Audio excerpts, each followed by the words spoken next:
Howdy, all of you delicious people. I'm here today to review Superman and Lois, Season 2, Episode 8. So, I will immediately tell you this is thumbs up episode. Really, there was a lot of things in this episode that I could have gone on and just said, like, well, I could have saw that coming. Well, it was like, could have already predicted that in previous review. But I liked this episode because really it reintroduced certain characters that we haven't seen in a couple episodes. And honestly, now I can just say that the lesser that we see the Cushing family, the better. You know what? And I get what Superman and Lois is doing. Like, I get it. Like, they have like this rotation, and it's like, okay, well, in this story or in this episode, we have to go on and give Lois a prominent story, and then in the next episode, we have to give like Clark a prominent story, and then in the next episode, we have to like rotate and kind of have the kids have so. And they're doing that with everybody. Like, everybody gets this weird, goofy rotation of things to where it's like, oh, I feel like we've kind of exhausted these characters, so let's rotate that and let's go on and focus a little bit more on, and like, it's kind of blatantly obvious they're doing that in this season compared to like the first season, where it just kind of feels like they were really just kind of focusing on like the boys, and then you get some like splashes of Superman and Lois until it became like a whole episode was kind of focused on Superman and Lois. But like, it feels more obvious that there is a rotation going on in this season, and I just realized it. Especially when you have it where you have contracts for a number of people that all in the very beginning of their season, they're just like, oh, they get exact numbers of when they're supposed to be there, when they're supposed to show up, and yada yada yada. That kind of breakdown of like, oh, like, yeah, I'm going to be in like 6 episodes this season. Oh, great. Like, so, and then you got the contract signing of like, oh, okay, I can handle 6 episodes, or no, I think that's too much, or let's kind of trickle down this more, yada yada yada. So, but yeah, what happens in season 2, episode 8? So, the reason why this is a thumbs up episode is kind of what's going on with both Jonathan and Jordan easily. With their being on the Jordan side, not exactly a surprise about what happens with his story. Not a shocker there, because called it. But the interesting thing is kind of how they're playing out the Allie story, which a little bit of that wasn't exactly like anything to do with the Allie stuff in this episode. I was like, nailed it. Like, or in the episode, I was just like, oh, that's yeah. Anyways, so we come to find out that ex-kryptonite cave has more to offer to it than we were to think. And so I know that's very vague, but like, if we've had Bizarro, who is to be in that cave and to make his way out of it, we are in this episode are going to try to have certain people try to go on and do the work, the reverse, because bizarre. Anyways, so we also find out, and I don't know if they mentioned this anywhere before, they probably did, but I couldn't have given a evidently John Henry Irons' AI character is Hetty. What kind of a goofy name is that? But I would have never remembered that name anyways. Because really, it's an AI character. Is the AI character eventually going to go on and have a is this AI gonna don a suit and cape and tie and whatever and fight crime? No. Well then, why does an AI character need to have a name? It doesn't like if it's not going to turn into some villain for Superman to fight in this episode. And speaking of Superman, let's admit something. It seemed honestly like they recycled a little bit of footage in this episode. Really, if they weren't giving us something like if they were giving us just something recycled, don't give it to us at all. Like, just kind of give us a little bit of that John Henry Iron going on and doing what he's doing in this episode. And don't freaking recycle some footage, because that obviously is to feel like you recycled. You just blew some time there, just recycling some of that beautiful bean footage. I know. So, but we also have a. Speaking of John Henry Irons, we have him coming back to this episode, and with him coming back to this episode, instead of actually focusing on John Henry Irons, we kind of focus a little bit more on Natty here, or Natalie, and it seems like she's to have her own episode within this episode. She gets little slivers of kind of showcasing. Let's try to be more vague. Natalie is to go on and is to have a flashbacking moment. So that'll be good enough. So that'll just be what it is. So the thing that I like about this episode is they have the Cushing family in here, but it's not as prominent as they've had. So that what a relief that is, because I'm tired of the Cushing family. I want there to be like a different rotation of people that just eliminates them out completely for a good, decent 3 to 4 episodes. I'm tired of the Cushing family. I just want some other thing to just kind of bide my time. I just kind of honestly just I miss where like we had just a real episode that only focused on these 4 characters that are upon the screen. I miss that. Like, why can't we have that? Go back to the first season when there would be so much focus on these 4 people, and that's it. It seems like they're really trying to figure out something for Lois to do in this season. But at least for this season,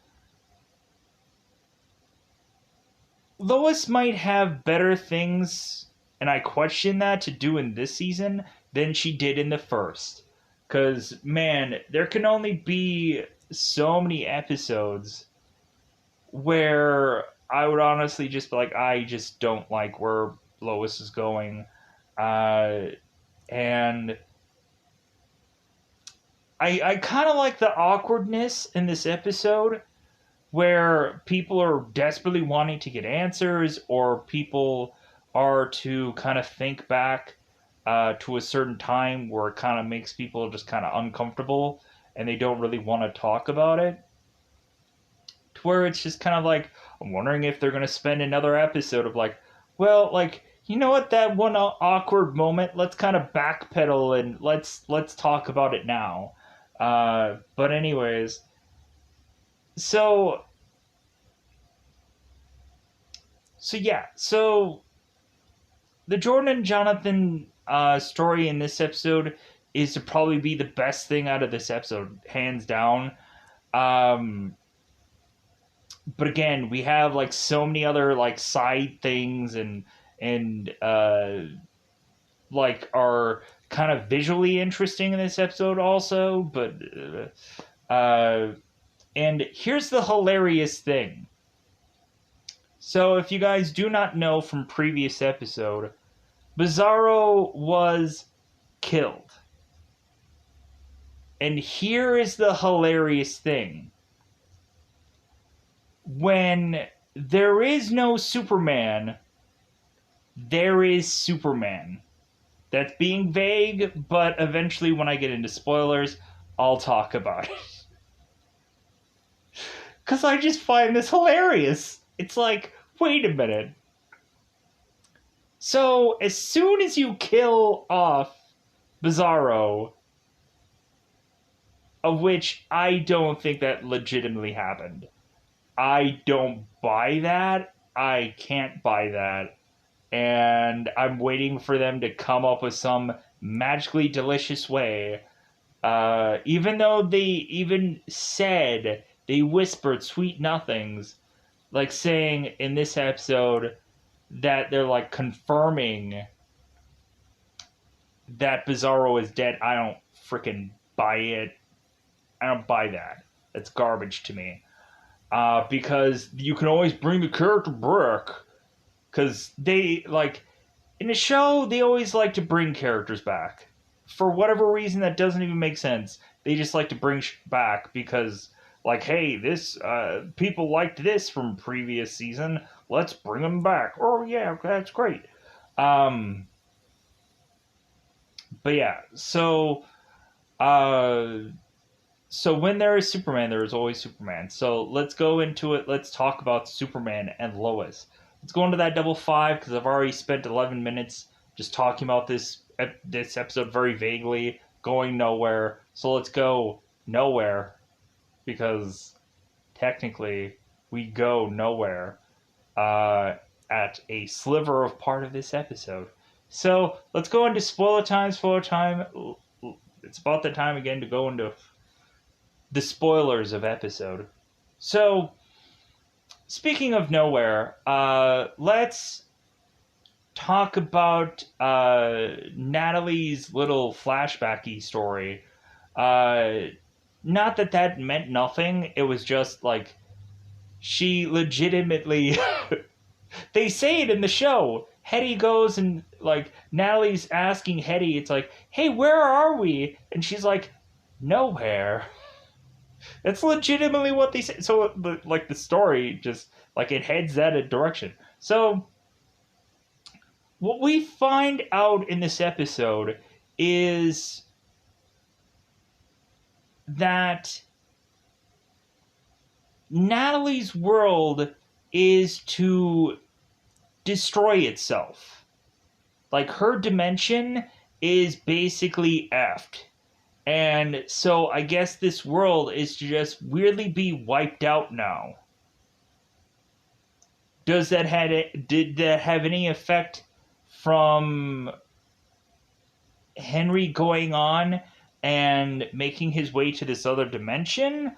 Or was weirdly Crisis on Infinite Earths like wiping out every single Earth that exists? Could we have that interesting kind of story? Where all of a sudden we have somebody from an alternate Earth that desperately comes to Superman and be like, hey, I need to save my Earth because I've found out that every single Earth is just being wiped out now. Because, like, wouldn't that be an interesting story? Wouldn't that be a way to bring back certain characters that are realizing their Earths are no more and kind of giving us this kind of big event for the end of this season? Because we already have this, like, shadow world, and that's being goofily used. But anyways, so Natalie is chasing after her daddy, John Henry Irons, who is going through the portal fighting a reused footage of Dark Superman that we've already seen. And so Natalie, I guess, was right behind her dad as he was going into other dimension, and Natalie was right behind him. And it's actually kind of cool that we have this character who has like the same hairstyle, and they try to make it look like how she looked before when she got back. So, speaking of which, and I think I'm gonna kind of like focus on like Natalie and John Henry Irons. I want to focus on that. I'm not going to do it perfectly like the episode does because I would rather focus on certain things, complete it, and then move on. Um, so you're going to get this review in a very roundabout way, because that's how I like to do it. I don't like to do it how the episode does, because there's a lot of moving parts, and why not just do this perfectly in one fell swoop of thing? So, and plus, like, this story has no connection with other things. It can be its own thing. So, we find out that John Henry Irons can go on and come back to the world because writer's room. And so both Clark and Lois make their way to the hospital. And so John is mentioning that he's like, hey, I can't wait to go back home with my girls. And Natalie is telling John, it's like, well, like, you do realize that, like, our Lois is dead, right? And John's like, oh, yeah, I know. I know. So, all of a sudden, the doctor is to tell them that I guess John Henry Irons has a little bit of confusion. And so, I'm waiting for that confusion to probably, like, wouldn't that be nice to just have another, like, battle of John Henry Irons and this world Superman again, just because John Henry is just confused, just so we can kind of like give us some beats from season one, so we can just have those little tiny moments. Because I'm wondering how far they're gonna go with that. If they're just gonna like, oh no, like he's gonna get everything back and it's gonna be fine, and just little tiny blip of whatever. But I'm assuming they might go on to an extraordinary like he's being very forgetful. Oh my god, watch out!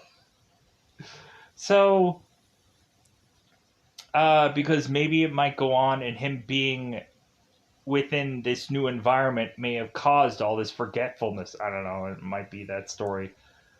Pushing on. So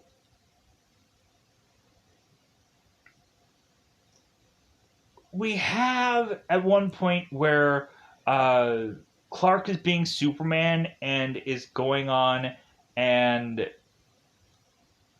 saving, of course, a bunch of Allison's people, because Allison is to go on and of course be talking to Anderson, who of course Anderson is to have a number of discussions with his shadowed self, talking to shadowed Allison and saying like, hey, now is the time to kind of come through the portal so we can like connect together and kind of rule over this other Earth. So Anderson, who is to kind of come back from that shadow world, is now telling Allie what the dialogue is there. So Allie's like, well, yeah, we got to do what she says. So they all, of course, are to go on, and Anderson is still taking X kryptonite, so he's taking out every single one of these guards by this cave.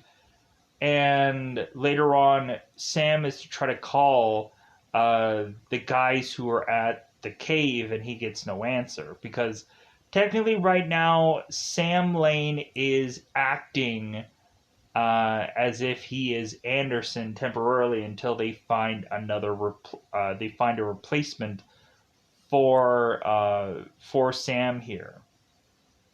So I'm like, wait a minute. So if he retired, like, how is it that, like, did they have to re-enlist him? Because I don't know how exactly the military works, but like something about that just like maybe he's like on civilian contract or something like that because he knows a thing or knows some stuff. So that's what I would assume, because this guy knows all the, so it's like a civilian contractor, kind of like Tony Stark with Iron Man. So Sam Lane goes on and is to try to get the necklace, realizing that the safe that has the necklace is now gone. So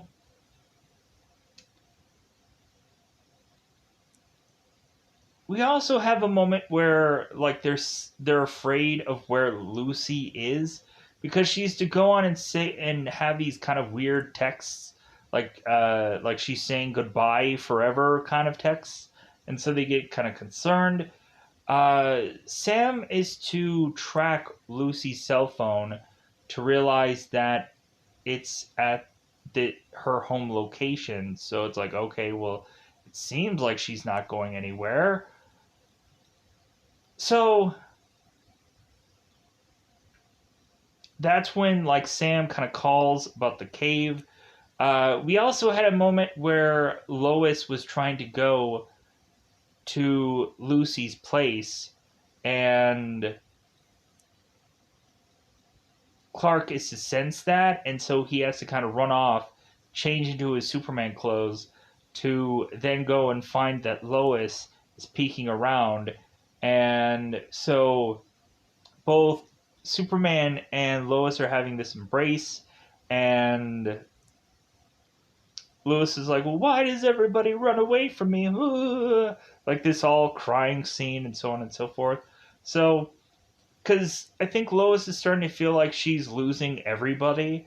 Because like Jonathan is going and being very rebellious, and Jordan is going off doing things with Sam, and so like maybe she's starting to feel like she's losing everybody, or they're off going on and doing their own things now, and so she's trying to like clutch on to anybody that she can before they all disappear. So so back at this moment, so Superman goes on and is to try and save a number of Allie's people, and then he turns around and realizes that he also has to go on and try to pick up John Henry Irons and Natalie from this hospital. Believe me, I'm gonna get back to that whole Allie moment in a minute here, but I just want to focus on the Natalie stuff, and we'll kind of bang that out. So when Clark is a change back, or when Superman is a change back into Clark, now Clark is apologizing, like, hey, I'm sorry I was late. I had something that I couldn't be pulled away from. John Henry Irons completely understands, but Natalie's like, no. Like, you know what? Like, you don't really realize how difficult it is for me to really just, like, be with you. Like, be in a room with you. Just realizing that you're the exact same man that was to go on and kill my mother. Every time I look at you, that's what I see. So we have Natalie just kind of running off, just distraught. And so now both Clark and John Henry are talking. And so really, I like out of this conversation, it just feels like John Henry Irons and Natalie need some distance away from the Clark family, which I'm like, wait a minute, like you spent multiple days away from Clark.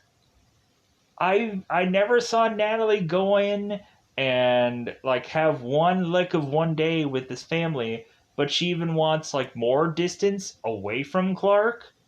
This makes no sense, but whatever. So Clark makes the idea that there is to be a possible place to rent because there is to have been another person that was to have also lived in this same place that John Henry and Natalie are going to live in, that this person like does not live there anymore. And so I'm kind of curious what Clark meant by that. And I wonder if they're going to discuss that in some other episode. We're going to find out, like, oh my god, this big reveal of this character because this character was to live in this location. Or maybe it's gonna mean nothing. Um, like I don't think any big, massive, huge characters all gonna sudden like pop out because heaven forbid you get one episode that's like, oh my god, we have so and so character, because that's what we're kind of hoping with a lot of these like DC shows. We're finally kind of getting the Smallville like season 5 thing where we all of a sudden get Impulse or Green Arrow or Aquaman or something like that, like coming out of an episode, or maybe even like a Booster Gold or a Blue Beetle or some kind of random character that could just show up. That would be really interesting, like a Metamorpho. No, I didn't say anything at all. If only we'd have that for season 3. You said that the last one. Yeah, I know, but it's still. So both John and Natalie will take this place. It seems that everything is going to be perfect. So Clark and Lois are kind of happy because John is to send them a text that they'll take that place. And so uh, Clark and Lois are kind of talking about uh, some kind of things after the fact, because Jonathan is to show up and he walks off, and Clark is starting to like question every little thing that Jonathan did, and they're like, well, like, you know what, he probably was telling us the truth. And it's like, well, that doesn't matter because like we still have to be hard on him because he has to like re-earn our trust. So let's talk about that trust. So in the very early stages of this episode, we'll cover the Jonathan stuff now, and that also covers the Jordan stuff. So that'll be an interesting combination platter of things. So we find out that Jonathan isn't exactly just going to be re-enrolled back into his school, and so conveniently, Lois is to mention that Jonathan can go and do certain classes online, and if he is to hand his assignments in, that like they'll just kind of keep on giving him credit. I'm like, man, wouldn't that have just been a really great option? Just be like, you know what, I don't want to go to high school anymore. I just want to go on and just like do my homework at home and just like and just do it all online and still get like to not actually have to go in to a actual class. And like, because I don't know, especially like the whole like getting up at a certain time to have to do school just kind of just like, to me, I was like, man, that sucked. Freaking have to get up at like 8 in the morning, or like actually I would have to get on the bus at like 6, or no, I'd have to be up at 6 to be on the bus by 7, and then like we'd have school at like 8 would be like, so yeah, so what a burden, right? Like, hey, I started school at blah blah blah. Okay, sure. So, anyways, uh, so Jordan is even technically in the doghouse just because he was like the co-conspirator of this whole thing, and so Jordan, even still being the good guy, is still like, I don't know about you, Jordan. I'm going to second guess everything that you do. So Jordan goes off and, or Jonathan goes off to go and do this job where he's going to go and work at this convenience store. And Jordan is to get a text from Sarah saying like, hey, can we talk before class? Jordan goes to school to have Sarah tell Jordan, it's like, well, hey, it seems like me and Audrey like really hit it off like when we talked before, and Sarah had gone on and had breakfast with her dad while kind of like it's really awkward between both Lana and both Kyle. But Kyle's like, hey, I just wanted to have breakfast with my daughter. That's all I was thinking about, blah, blah, blah, blah, blah. So it seems like there's some kind of like weird shared time here, but not exactly like it is to kind of be this weird, goofy thing. So Sarah goes on and saying like, well, like, you know what, like I want you to kind of meet Audrey and maybe we can all hang out together. And Jordan is to go on and be like, well, yeah, but like the both of you like kissed before, and like they never really like confronted that. And Sarah is just like, but yeah, but we could still just be like friends and whatever and just all hang out and probably like question both Sarah and Jordan's relationship, where it's just gonna go down into a flush of crap. And so while Jordan is just kind of talking to Sarah, all of a sudden he's hearing in the kind of the super hearing of his ear that Candice is dealing with some uh, guy who is to want these inhalers, this kind of dealer of sorts. And so Jordan is to confront this guy who's bullying Candice, and all of a sudden this guy goes away, and then Jordan is kind of asking Candice, like, hey, like, are you okay? What's going on? And Candice just kind of walks away. And so Jordan is to immediately know, it's like, she's the dealer, and that's why Jordan didn't say anything. Or Jonathan didn't say anything, my bad. So, but now Jordan is to have to go on and have a date with both Sarah and Audrey, and he doesn't really want that. So that means that his relationship is going to be over fairly soon. I'm sure within the next week. That all of a sudden they're like, well, yeah, me and Audrey are just really having a really good time. And you know what, Jordan? Like, I think, like, you don't want to say that this is to, like, really weird you out. So, like, you know what? Pete Deuces. Like, I'm out skis. I think it's what's really going to happen here. We're going to have Sarah and Jordan are going to break up, sadly, but it's going to be expected. Sarah's going to go on with Audrey because that's what I would pretty much expect. Because really massive surprise. Like, I already knew this from immediately the last week's episode. It's like, oh yeah, that means they're gonna break up because you gotta have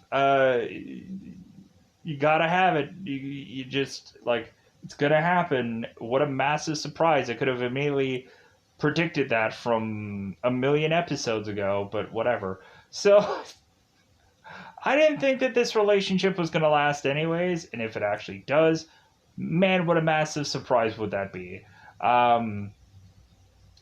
It's gonna end up being like Lana and Clark all over again, where Lana is probably gonna say to, so Sarah's gonna say to Jordan, it's like, well, you're not really there for me, and this is a tough time right now, and yeah, it's gonna be that kind of dialogue.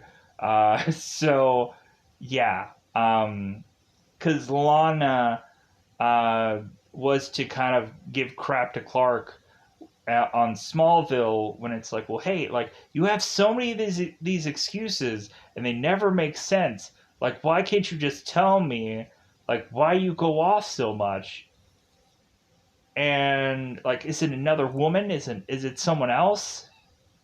And then like Clark doesn't have an excuse, so he's like, you know what, like, we should just end it. Like, he has nothing, so he's like, he can't tell her the truth that he's saving people, he's saving lives. So, and it's gonna end up the same way with Jordan and Sarah, sadly. So we go on, and so Jordan is walking home Candice after he's to go on and finish up his late night shift with his convenience store. Uh, we had also Jordan who stops by to talk with Jonathan, finding out about the Candice thing, and Jordan isn't gonna rat Jonathan out, but like he just wanted to like confirm with things and like talk to him about it, and because of course Jordan used the whole shtick that they had episodes before about that whole fraternals thing. I'm like, seriously, you're gonna bring that back as a consistent, like, that was garbage from the episodes before. You're not gonna like consistently joke about that and bring up that garbage name that nobody really wanted you to probably use. The fraternals, yeah, whatever. Anyways, so Jonathan goes on after his work is to walk Candice home. All of a sudden, for this guy who's the dealer to now be like, oh, I gotta find where this girl is. I gotta freaking beat her down, and to figure out where these inhalers are, where the money is for these inhalers.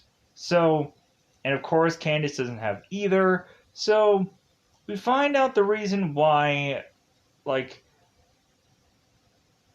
Jonathan is to mention that Candice's like parents, they're poor, and so Candice is trying to deal drugs of all things to make up for that. And so you would have thought like Jonathan could just say like, "Hey Candice, like since I have this job now, maybe I can put in a good word for you at this job so we can kind of like we can do this straight." And Candice probably wouldn't just be like, that's good and all, but no. Because I'm just waiting for the moment where this guy who is this dealer is going to come back on Candice, and something's going to happen out of this. There's probably going to be, like, the guy who went on and intimidated Candice is probably going to have some like bigger guy come in, and that's probably what's gonna happen here. Is we're just like, oh, like I want my inhalers or I want my money, and like this guy is probably gonna end up dead, and there's gonna be a replacement guy who's much more bigger and scarier and whatever. It's probably gonna end up that way, probably. I don't know. Could be roll the dice, but anyways, Jonathan and Candice are walking, and so Candice is to tell Jonathan that she loves him. And I'm like, how quickly is this flame just gonna get snuffed out? I just, like any relationship, like besides like Superman and Lois, because title, everything is just how quickly can we like build this up to just tear it apart. And that's even like so basically the only thing that's safe is Superman and Lois. Everything else is just like, well, let's like we can build it up to tear it apart because it's fun. And so really nothing lasts. Everyone's gonna get divorced in the show, even if it seems like there's gonna be happy marriage. It's like, well, wait a minute, we could just divorce these people. so, so Jonathan is to be attacked by this guy, and he is to inhale the X kryptonite. So Jonathan is immediately like, "Oh crap!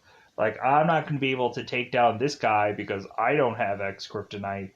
And all of a sudden, Jordan is I'm going to go and meet my girl and Audrey, and this is going to be awkward as F.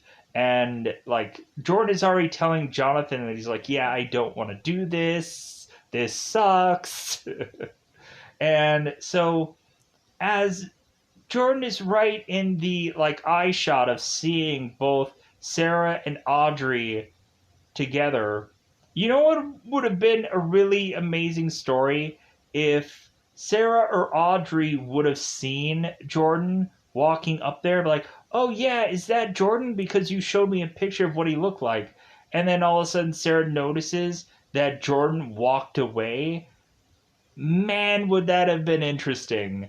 That would have been an interesting way to write this, to even have like Sarah just be like going like, what's wrong with Jordan?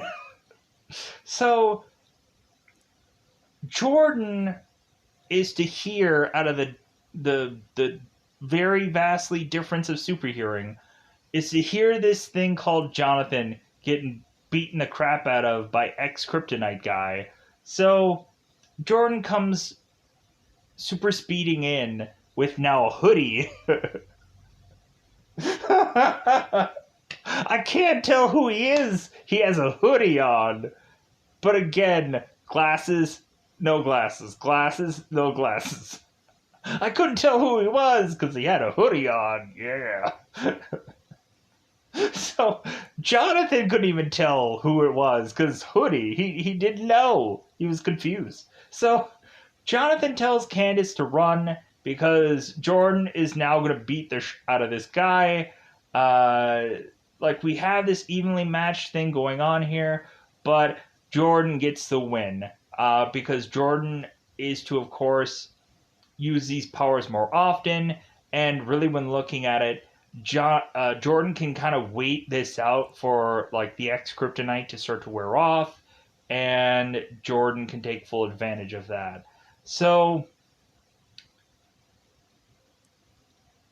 Druggy Guy goes down for the count. Jonathan, of course, is to thank his brother, which that's kind of that's kind of nice that like they had that kind of nice moment there, and then Jordan's like, okay, well, I'm gonna run off. Jordan is to go on and make it to both Sarah and Audrey, and he realizes that he has bruises and like he has his face is kind of has like a little mangles on it. So he's just like, yeah, I can't. How can I justify this story? How can I justify my bruises? And maybe you could say it's a rash. I have a rash on my hands. I don't know what happened. Like, it's a skin allergy. I don't know. Probably wouldn't work out that well. Maybe they'll think that Jordan's in some fight club. So Jordan decides to not go to this place and is to walk off. And so when Jonathan meets with Jordan later, he's like, "Well, hey, how did it go?" And Jordan's like, "Well, look at me. I didn't go. Like I couldn't figure out a story that would justifyingly work for me to go to be with Sarah and Audrey." And Jonathan is like, "Oh, well, that sucks. Well, hey, like, so." Like they kind of talk about like how, of course, uh, like they help one another and all that jazz. So let me pause here for a second. All right, so now we can cover the alley stuff because that's kind of the last thing we kind of have to cover for this episode. So quickly, hopefully, I can kind of cover all this stuff because I've technically covered most of it. So, if of course we already have it where Allie is with Anderson, and Anderson has talked to his mirror itself, got that dialogue out of the way. They go on to go into the cave where Anderson is to take out everybody with ex Kryptonite, and so they make their way in the cave. And so we had Chrissy, we had Lois's boss, who is again being manipulated by Allie's people to get this story of a lifetime. And so she decides that she's going to go on with these people and finds out that she's going to be forced to be putting on this hazmat suit. And she's like, okay, this seems a little weird. So they go into this cave to, of course, go into this portal that is to take them to this mirrored world. So all of a sudden, people start walking up to this portal, and it seems like people aren't going all that easy. It feels like there's some pain or some struggle. And so people are starting to second guess going into this portal. And Superman is to realize after Sam is to say that it seems like he's not getting a phone call so back from these people. So Superman just goes onto this cave, saving some people from getting pulled from this cave. And so we don't have another like Anderson uh, Superman kind of fight here because Anderson is to go on to the other side of this cave and and to this shadow world with this medallion. So Allison is being interrogated by Sam, and now Sam, of course, wants to know if Lucy was a part of that group. Continuing on to question Allie about whether Lucy was a part of that group, give me all the names of all the members who had went or had not went, so to speak, that were there in the presence of going. So Allie starts going on, and immediately is like, "Well, I know where you're going with this. I know what name you want. You want Lucy." And so Allie's, of course, realizing that, and so she's trying to prevent giving out that information, and just starting to blame Sam for not being a good enough dad, and him trying to make up for it now. And Allie's really trying to work Sam over to get him really upset, really angry. And Lois is on like the other side of this two-way mirror, and so she goes on into the room to stop her father from getting really upset or really aggravated with this girl. And I wonder if that might be Allie's superpower, is to just get people upset with her or to manipulate them, because it seems like she's really good at it when she's ever manipulated a number of other people. So Sam and Lucy are to have their, or Sam and Lois are to have their moment together, where uh, where they're just really wanting to like figure things out. They have to kind of like, they're not really unsure. So Sam and Lois go on to find out that Lucy is okay.